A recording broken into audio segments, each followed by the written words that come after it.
Assalamualaikum warahmatullahi wabarakatuh. Perkenalkan, nama saya Diana, saya dari kelas MJ101.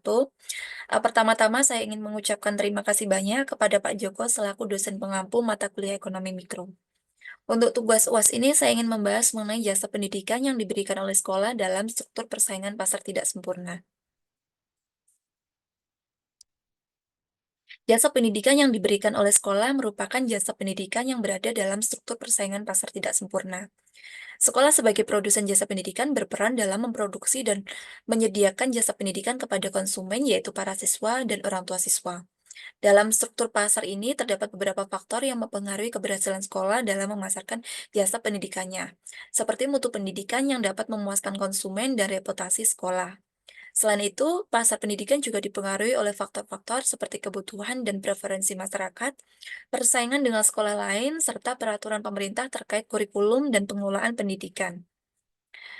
Struktur pasar dalam konteks jasa pendidikan di sekolah mengacu pada jumlah dan ukuran distribusi perusahaan di pasar serta kemudahan atau kesulitan masuk dan keluar dari pasar.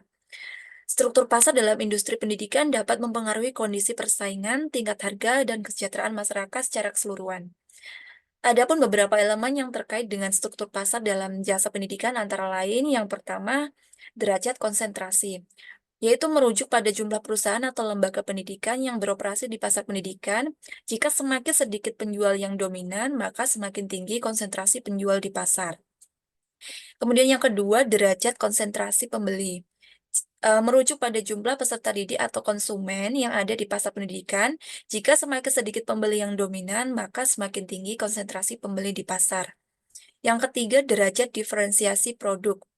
Merujuk pada sejauh mana produk atau layanan pendidikan yang ditawarkan oleh perusahaan atau lembaga pendidikan memiliki perbedaan atau keunikan. Jika semakin tinggi tingkat diferensiasi produk, maka semakin beragam pilihan yang tersedia bagi konsumen. Dan yang keempat, tingkat kesulitan masuk pasar, yaitu merujuk pada seberapa sulit bagi perusahaan baru untuk memasuki pasar pendidikan. Tingkat kesulitan masuk pasar yang tinggi dapat menciptakan hambatan bagi perusahaan baru untuk bersaing dengan perusahaan yang sudah mapan. Kemudian regulasi pemerintah memiliki pengaruh yang signifikan terhadap pasar pendidikan. Regulasi ini diperlukan untuk mengatur dan mengawasi kegiatan pendidikan agar terselenggaranya pendidikan secara efisien, efektif, dan sesuai dengan standar yang ditetapkan. Ada beberapa dampak regulasi pemerintah terhadap pasar pendidikan, antara lain, yang pertama, standar pengelolaan. Pemerintah mengeluarkan peraturan dan aturan terkait standar pengelolaan pada pendidikan, seperti peraturan mengenai perencanaan, pelaksanaan, dan pengawasan kegiatan pendidikan.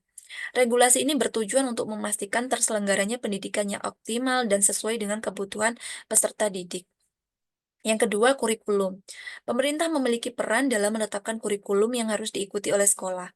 Peraturan nasional ini mempengaruhi isi dan metode pembelajaran yang ditetapkan oleh sekolah, serta memastikan bahwa kurikulum yang diajarkan sesuai dengan standar pendidikan. Yang ketiga, akreditasi. Pemerintah juga melakukan akreditasi terhadap sekolah untuk menjamin kualitas pendidik yang terselenggara. Regulasi ini mempengaruhi reputasi dan kepercayaan masyarakat terhadap sekolah serta dapat mempengaruhi daya tarik sekolah bagi siswa. Yang keempat, dana bantuan pendidikan. Pemerintah dapat memberikan bantuan dana kepada sekolah untuk mendukung penyelenggaraan pendidikan. Peraturan ini mempengaruhi sumber pendanaan sekolah dan dapat mempengaruhi biaya pendidikan yang ditanggung oleh siswa dan orang tua. Kemudian yang terakhir, kebijakan penerimaan siswa.